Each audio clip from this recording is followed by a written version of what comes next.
What if the most powerful joy isn't found in what you have, but in how you carry it? What if happiness wasn't an outcome, but a skill? Amina was not poor, but she had little.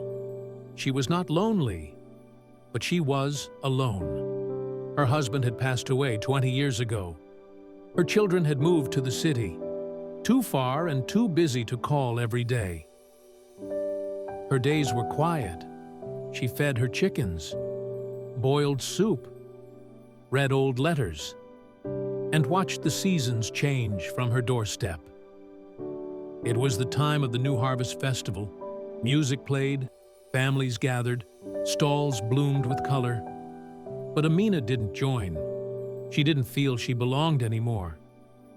The truth? Amina didn't feel sad. She felt forgotten. She remembered when she was the one cooking 10 dishes for the festival, when her husband would carry firewood and her children would run around with ribbons. Now, her hands trembled when she stirred. She believed happiness had passed her by, that it was something she once had, but like youth, had left her body quietly. Until the day something unusual happened. "Auntie," he said shyly, "my mother said you might help me fix this." Amina blinked.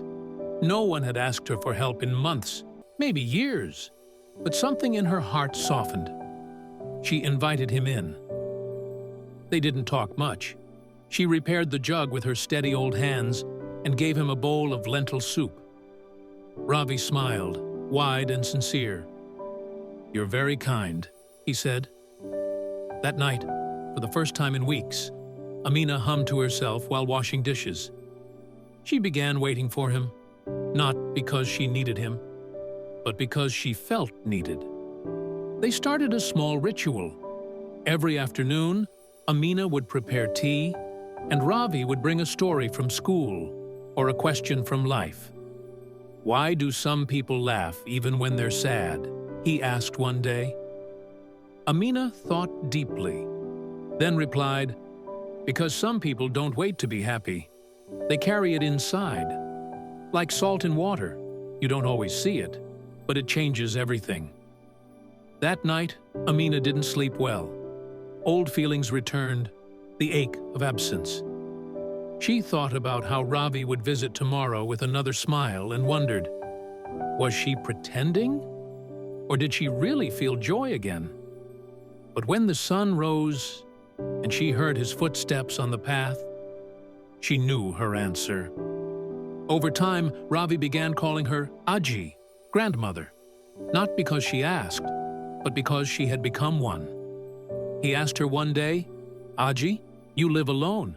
You have no TV, no guests. Aren't you bored?" She smiled and replied, "No, child, I have peace. Peace is louder than any music when you learn to hear it." Ravi didn't understand then, but he would. Happiness had returned, not as a celebration, but as a rhythm, as a decision. She didn't wait for calls. She made prayer part of her morning tea.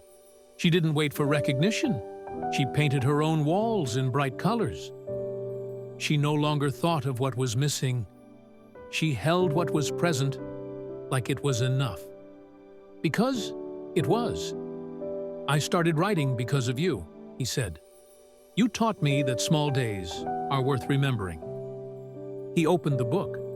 Inside were pages filled with gratitude, drawings of birds, descriptions of smells, memories of soup, a pressed flower, a list of things that made him smile. Amina cried softly, not from sadness, but from being seen. She showed me that happiness isn't in the world. It's in how you welcome it. The villagers turned to look at her.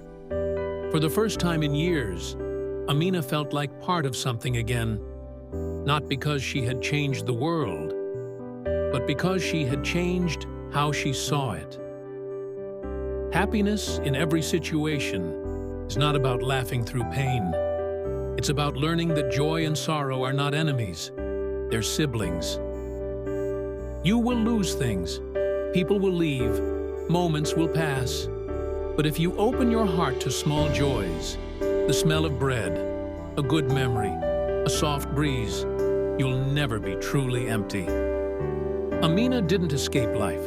She embraced it, quietly, completely.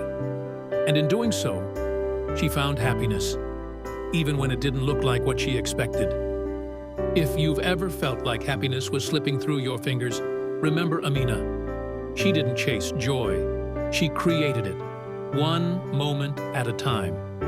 Maybe today, all you did was breathe, wash dishes, sit alone. That's enough.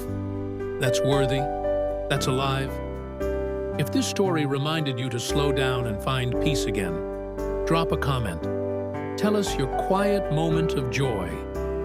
And if this touched your heart, subscribe to MindSpark. Because here, we don't just tell stories. We awaken strength and restore joy in silence and in you.